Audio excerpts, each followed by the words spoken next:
করে স্বাধীনতার ঘোষক শহীদ প্রেসিডেন্ট জিয়াউর রহমান, যিনি তখন সেনাবাহিনীর প্রধান ছিলেন, তাকে ষড়যন্ত্র করে বন্দী করে রেখে তখন একটি ষড়যন্ত্র চলছিল।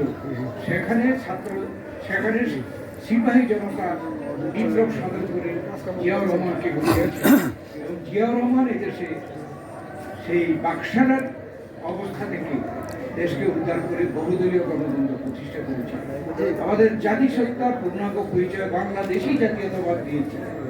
আমাদের আরো অনেক পরিবর্তন তিনি সাধন করেছেন। অর্থনীতিকে তিনি যেই দেশে দুর্ভিক্ষ হয়েছিল ৭৪ সালে জিয়াউর রহমানের শাসন আমলে, দেশ পরিচালনার আমলে তিনি বাংলাদেশের এই আমাদের খাদ্যে স্বয়ংসম্পূর্ণ করে বিদেশে চাল রপ্তানি করেছেন। তিনি খাল খনন কর্মসূচি করে কৃষিতে বিপ্লব এনেছিলেন, শিল্পে বিপ্লব এনেছিলেন। তিনি আমাদের আজকের বাংলাদেশ যে কয়েকটি খুঁটির উপরে দাঁড়িয়ে আছে, সেই খুঁটির মধ্যে উল্লেখযোগ্য খুঁটি যেমন রেমিটেন্স। এই রেমিটেন্স বাংলাদেশে যে আসার যে শুরু হয় জিয়াউর রহমানের হাতে। তিনি বিদেশে আমাদের দেশের শ্রমিকদেরকে প্রেরণ করে সেখানে বিদেশ থেকে এই রেমিটেন্স আমদানি শুরু করে যান। আজকে রেমিটেন্সের উপরে একটা স্তম্ভ আমাদের, আরেকটি হচ্ছে গার্মেন্টসের যে বিদেশের রপ্তানি থেকে গার্মেন্টস রপ্তানি থেকে যে আমরা আয় করি, আরেকটি আমাদের স্তম্ভ আমাদের অর্থনীতি। জিয়াউর রহমান ১৯ দফা কর্মসূচির মাধ্যমে সর্বক্ষেত্রে তিনি দেশকে অগ্রসর করার জন্য পদক্ষেপ নিয়েছেন। তাকে স্বতন্ত্র করে হত্যা করেন। তারপরে এই দেশে আবার গণতন্ত্র হুসেইন মোহাম্মদের এই ছাত্র জনতার সেই এরশাদের হাত থেকে দেশকে রক্ষা করে পুনরায় গণতন্ত্র, আবার গণতন্ত্র 1/11-এর সময় আবার গণতন্ত্রকে এই 1/11 আমার এই শেখ হাসিনাকে ক্ষমতায় বসিয়ে শেখ হাসিনার মাধ্যমে আমরা প্রায় ১৫ বছর আমরা গণতন্ত্রহীন অবস্থায় ছিলাম। এই দেশে আবার ঠিক একই অবস্থা স্বাধীনতার পরে ৩.৫ বছর যা হয়েছিল, শেখ হাসিনা স্বৈরাচারী ফ্যাসিস্ট শেখ হাসিনা তার নেতৃত্বে ক্ষমতায় টিকে থাকার জন্য গণতন্ত্রটা হতে বলছে। মানুষ ইচ্ছা মতো ভোট দিতে পারেনি। দেশে সেই আগের মতো বিনা বেচারা হত্যাকাণ্ড, গুম, আয়নাঘর, এই ধরনের নির্যাতন আমাদের নেত্রী দেশনেত্রী বেগম খালেদা জিয়া বিনা অপরাধে মিথ্যা মামলায় এবং বানোয়াট মামলায় কারাগারে যেতে হয়েছে। তিনি অসুস্থ হয়েছেন কারাগারে। আমাদের ভারপ্রাপ্ত চেয়ারম্যান তারেক রহমান মিথ্যা মামলার শাস্তিপ্রাপ্ত হয়ে বিদেশে থাকতে বাধ্য হয়েছে। এর বিরুদ্ধে এদেশের ছাত্র জনতা আবার জেগে উঠেছে। আমাদের সেই 15 বছরের যে আন্দোলন দেশনেত্রী বেগম খালেদা জিয়া ও ভারপ্রাপ্ত চেয়ারম্যান তারেক রহমানের নেতৃত্বে, এই আন্দোলনের যে চূড়ান্ত অবস্থা সেটা জুলাই এবং আগস্ট মাসে এদেশের ছাত্র জনতা বৈষম্য বিরোধী আন্দোলন, এই গণ আন্দোলনের মাধ্যমে এদেশে সফল করেছে। শেখ হাসিনা স্বৈরাচারী শাসনের পতন হয়েছে।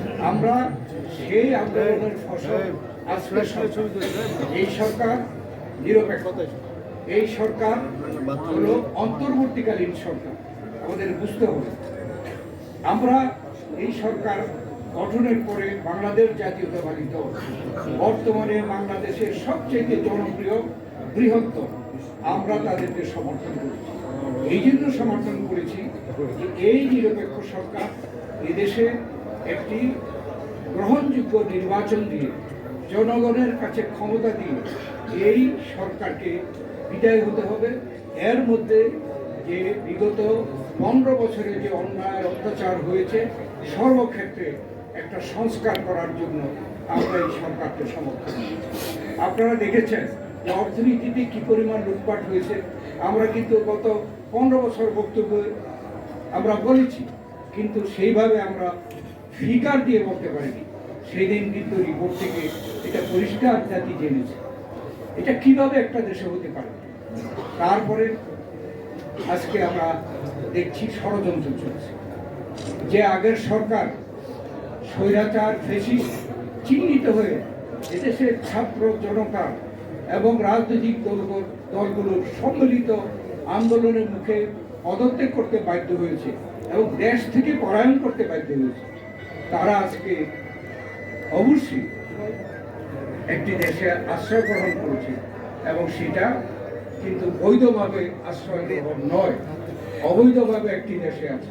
সেখান থেকে তারা ষড়যন্ত্র করবে এটা আমরা অবিশ্বাস করি। কেননা তারা চেষ্টা করবে, তারা পতিত একটি স্বৈরাচারী সরকার, তারা চেষ্টা করবে বাংলাদেশে একটা অশান্তি সৃষ্টির জন্য, আমাদের মধ্যে বিভেদ সৃষ্টি করার জন্য। সেই চেষ্টাগুলো যে করছে আপনারা নিজেরা সকলেই টের পাচ্ছেন। সেখানে আজকে আমাদের সকলের প্রয়োজন, জাতির প্রয়োজন যে এই সরকারটি, তারা যেহেতু অন্তর্বর্তীকালীন সরকার, এই সরকারের প্রধান বলেছে শেখ হাসিনা অন্যায়ভাবে ক্ষমতায় টিকে থাকার জন্য সরকারের যতগুলো প্রতিষ্ঠান আছে তারা ধ্বংস করে দিয়ে গেছে এবং এই সরকারের যে প্রধান উপদেষ্টা বলেছেন সেই সকল ক্ষেত্রে সংস্কার করার তাদের ওয়াদা। তাই আমরা আশা করছি যত দ্রুত সম্ভব এই সকল ক্ষেত্রে সংস্কার করে, বিশেষ করে সবচেয়ে গুরুত্বপূর্ণ এবং অগ্রাধিকার হওয়া উচিত নির্বাচনের ক্ষেত্রে, নির্বাচনের পদ্ধতির ক্ষেত্রে যথাসম্ভব দ্রুত সংস্কার সাধন করা এবং নির্বাচনের একটি রোডম্যাপ দেওয়া। এটা আমরা আগেও বলেছি, সেই দিন আমাদের প্রধান উপদেষ্টা আহ্বান করেছিল, সেই দিনে আমরা এটা বড় ভালোভাবে উপস্থাপন করেছি যে আজকে যে সকল ছোটোখাটো সমস্যা নিয়ে আজকে আমরা দেখছি নানা রকমের ষড়যন্ত্র হচ্ছে। আজকে এই দেশে বাংলাদেশে কি আমাদের যে হিন্দু সম্প্রদায় কি শুধু গত 3 মাস যাবৎ বসবাস করে, না বাংলাদেশ স্বাধীনতার পর থেকে এখন পর্যন্ত অত্যন্ত সম্প্রীতির মধ্য দিয়ে এই বাংলাদেশে আমাদের এই হিন্দু সম্প্রদায় বসবাস করে? আজকে কেন আজকে ভারত থেকে শুরু করে আমাদের এখানে কিছু এই হিন্দু সম্প্রদায়ের কিছু লোক কেন এই ধরনের একটা সমস্যা সৃষ্টি করছে, সারা বিশ্বে বাংলাদেশে বদনাম করছে, আমাদের মানহানি করছে? একটাই উদ্দেশ্য, এখানে একটি বিশৃঙ্খলা সৃষ্টি করে। এই সরকারকে যাতে করে ব্যর্থ হয় সেই জন্য যত রকমের চেষ্টা তারা করবে। আর আমরা যারা এদেশের জাতীয়তাবাদী, গণতান্ত্রিক, দেশাত্মবোধে বিশ্বাসী, আমরা যারা স্বাধীনতা সার্বভৌমত্বে বিশ্বাস করি, গণতন্ত্রে বিশ্বাস করি, আমরা নিজেরা নিজের পায়ে দাঁড়িয়ে উন্নতির দিকে আমরা আশা করি, তাদেরকে আজকে ঐক্যবদ্ধ। আমরা এই ঐক্যের জন্য এর আগেও আহ্বান জানিয়েছি, বর্তমান সরকারের প্রধান উপদেষ্টা আহ্বান জানিয়েছে, আমরা তাদেরকে সমর্থন দিয়ে এসেছি। আজকে আমাদেরকে সকলকে ঐক্যবদ্ধ হতে হবে, সকল ধর্ম বর্ণ নির্বিশেষে। আমাদের নেতা শহীদ প্রেসিডেন্ট জিয়াউর রহমান এই সমস্যার সমাধান দিয়ে গেছেন। আমাদের এখানে হিন্দু, মুসলমান, বৌদ্ধ, খ্রিস্টান বলতে কিছু নেই, আমাদের আছে এই দেশের নাগরিকের পরিচয় বাংলাদেশি। অতএব সকলে বাংলাদেশি। কেন এই ধরনের কেন আমরা এটাকে সহ্য করব?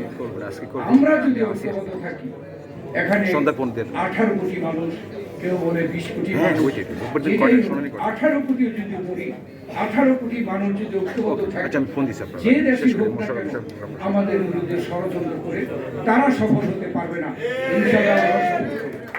এদেশের মানুষ পারে, সরকার পরিবর্তন করতে পারে। দেশনেত্রী বেগম খালেদা জিয়া এই গণতন্ত্রের সাথে নির্বাচন প্রক্রিয়াকে সুষ্ঠু নিরপেক্ষ করার জন্য তত্ত্বাবধায়ক সরকার প্রথায় দেশে প্রচলন করেছিল এবং তত্ত্বাবধায়ক সরকারের সময় এদেশের মানুষ প্রমাণ করেছে যে তারা নিজেরা ভোট দিয়ে সরকার পরিবর্তন করতে পারে।